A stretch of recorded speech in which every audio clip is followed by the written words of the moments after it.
Čauko, toto je môj takmer tretí deň, čo som na pôste.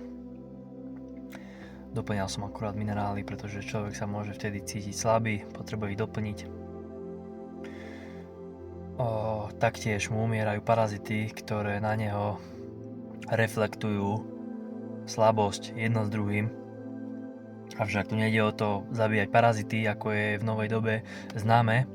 Áno, pomôže pôst, paliny, urinoterapia jedno s druhým, ale ide o to stať sa nezaujímavým hostiteľom v úvodzovkách.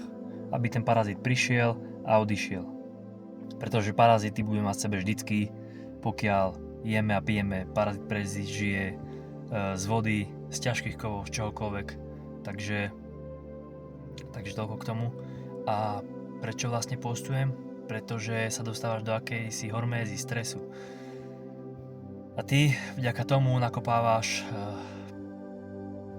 regeneráciu jedno s druhým. Vlastne umierajú ti zombie, senescentné bunky, tvoje bunky, ktoré sú zdravé, ich začnú pojedať, recyklovať, regeneruješ, ty keď dáš nabok všetky uspokojenia, závislosti, jedlo, posilníš to ešte sexuálnou transmutáciou, tak ty vlastne telo dáš do akéhosi pôvodného stavu a dokážeš zregenerovať takmer z čohokoľvek. A nie len to, tebe sa zapoja sa všetky zmysly, proste úplne ty vnímaš ten svet inak, proste ideš sa prejsť do prírody a ty úplne vidíš, ako si na všetko napojený, si viac napojený na ľudí, na seba, proste hej, je to akýsi šiestý zmysel. A skutočne už po nejakých 6-7 dňoch postu dokáže tvoje telo zregenerovať kompletne imunitný systém a o mnoho viacej.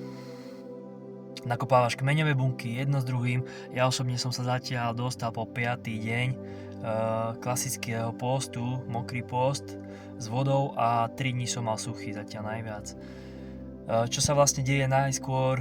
Ty proste prvých 24 hodín najhorších, kým sa dostávaš do ketózy, proste do naftového režimu, je ti zle, ťažko ospalo, ty postupne si aj hladný, jedno s druhým postupne bude grelín, pocit na hlad klesať, jedno s druhým. Proste záleží aj na tom, akú máš tým skúsenosť, k tomu sa dostanem, ale ty akoby ti je zároveň telom ti je ťažko, ale duchom ti je ľahko, úplne ty sa začneš cítiť skvelo, proste začne to byť, fakt sa začneš napájať na seba, na prírodu, na druhých, na vesmír, na vyššie a si prepojený, prichádzajú ti tam vzorce, programy, viacej si toto môžeš uvedomovať, ja som to používal aj na to. Avšak neodporúčam to začínať ľuďom, ktorí napríklad jedia každé 2 hodinky, hej, že proste už sú hladní hneď za 2 hodiny. Ty potrebuješ najskôr rozširovať to okno jedenia a zväčšovať ho, potom prejsť na intermitentný fasting, dajme tomu 16-8 a potom až začať s nejakými postmi. Taktiež to neodporúčam ľuďom, ktorí majú dysregulovaný nervový systém, pretože ty potrebuješ najskôr uzemniť sa a potrebuješ pravidelnosť, potrebuješ prizrieť aj na stravovanie podľa 5 elementov, svojich dóš, jedno s druhým.